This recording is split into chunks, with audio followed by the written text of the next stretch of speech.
Assalamualaikum warahmatullahi wabarakatuh. Saya Salsabila Putriana, NIM 22003144. Saya akan mempresentasikan bisnis plan Riso Chocolate.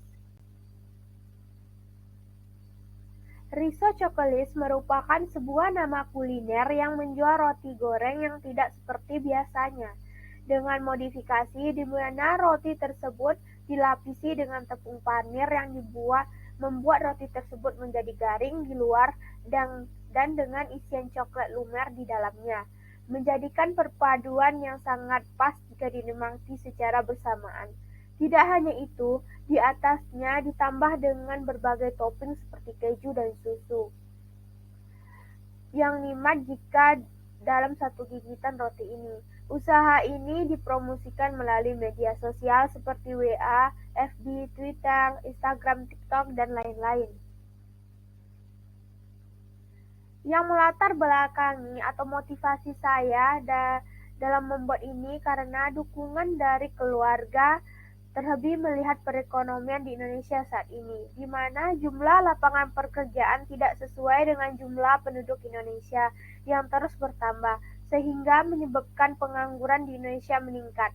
Maka dari itu, kita harus memunculkan bibit-bibit wirausahawan untuk menciptakan lapangan kerja bagi orang lain. Ini juga dapat memajukan perekonomian Indonesia. Peluang bisnis dalam berwirausaha dalam sektor makanan sangat menjanjikan. Maka saya merancang sebuah usaha kuliner Riso Chocolate, sebuah kue dengan isian coklat yang dilapisi dengan tepung crispy.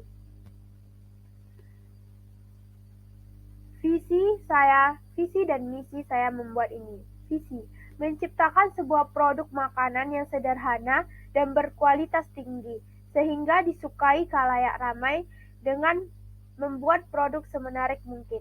Misi, terus meningkatkan kemampuan dalam menciptakan inovasi baru, selalu menjaga kualitas produk, selalu ramah kepada konsumen, memberi layanan untuk konsumen yang ingin memberi saran dan kritik. Tujuan dan manfaat membuat bisnis plan, menjadikan mahasiswa lebih inovatif dalam melakukan wirausaha untuk memenuhi tugas pengantar kewirausahaan, melatih berpikir kritis dan objektif dalam berwirausaha, selalu aktif dan kreatif dalam berwirausaha, menambah pengetahuan dan pengalaman dalam berwirausaha. Aspek pemasaran Riso Chocolate. Sasaran pemasaran. Usaha penjualan Riso Chocolate adalah usaha yang dijalankan dari awal dengan membuka satu outlet yang berlokasi di tempat tinggal pemilik. Jika usaha ini mulai berkembang dengan baik, maka kami akan membuka cabang-cabang untuk meningkatkan pendapatan. Di daerah tersebut belum ada yang menjual produk yang sama dengan pemilik ingin jual nantinya. Jenis produk yang saya pasarkan adalah Riso Chocolate dengan isian coklat dan topping yang melimpah, dan tentunya mengenyangkan dan bergizi. Target pemasaran produk ini adalah untuk semua kalangan, baik dari anak-anak, remaja, orang dewasa, bahkan lansia, karena menggunakan bahan yang alami. Strategi dan taktik pemasaran yaitu produk, harga, promosi, dan distribusi.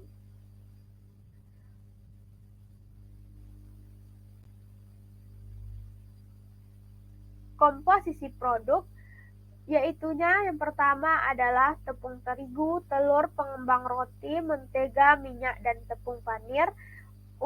Untuk isian coklat, keju, dan susu.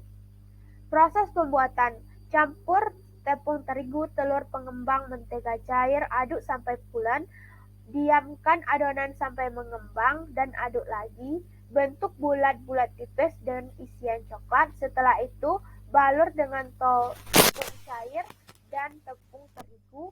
Goreng roti sampai golden brown. Letakkan, kasih topping. Pembiayaan yang saya butuhkan dalam membuat produk ini adalah dari biaya tetap 300.000 dan biaya per produksi 116.000 dengan total 416.000. Di sini setelah saya rincikan, saya dalam satu kali produksi akan mendapatkan untung 64.000 dengan kembali modal 5 kali produksi. Aspek organisasi dan manajemen. Profil perusahaan. Nama perusahaan yang saya buat adalah Riso Cokelis. Alamat Jalan Limau-Mani, Kecamatan Pau, Kota Padang. Nomor telepon. Bentuk usaha adalah kuliner. Visi dan misi seperti yang saya sajikan.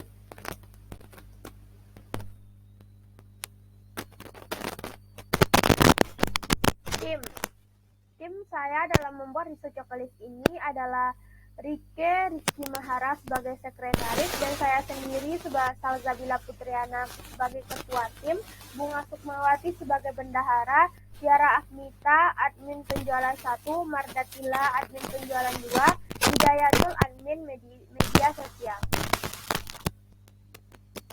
Ini adalah logo perusahaan yang akan saya bangun.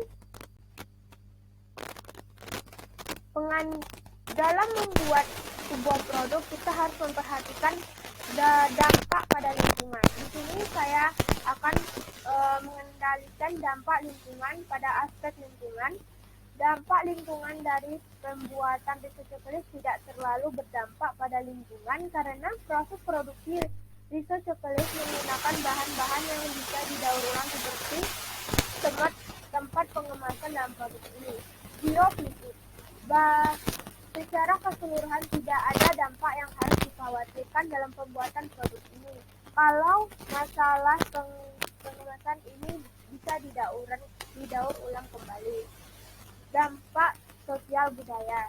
Dalam segi budaya untuk produk ini terlihat dari pengemasannya yang sudah kekinian, yang menyebabkan bungkus tradisional akan ketinggalan. Dari sisi lain, ini memiliki dampak positif seperti semakin berkembangnya produk-produk baru.